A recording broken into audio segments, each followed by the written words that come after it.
मला सांगा mutual fund मध्ये SWP नक्की काय असते? चला मित्रांनो, एका एक्झाम्पल मधून समजून घेऊ की SWP म्हणजे काय.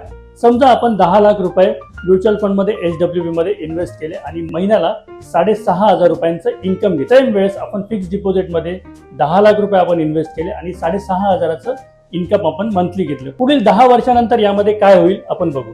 जेव्हा तुम्ही फिक्स डिपॉझिट मधून तुमचे 10 लाख रुपये विड्रॉल कराल तर त्यावेळेस तुम्हाला फक्त तुम्ही गुंतवलेले 10 लाख रुपयेच मिळणार आहे. बट म्युच्युअल फंड मध्ये आपण जे गुंतवलेले पैसे आहेत ते ज्यावेळेस विड्रॉल कराल ते जवळजवळ आपल्याला 13 ते 14 लाख रुपये मिळतील. म्हणजे दोघांमधला फरक, फिक्स डिपॉझिट मध्ये आपल्याला कॅपिटल अप्रिशिएशन मिळणार नाही, आपल्याला म्युच्युअल फंड मध्ये SWP मध्ये आपलं कॅपिटल अप्रिशिएट झालेलं दिसेल.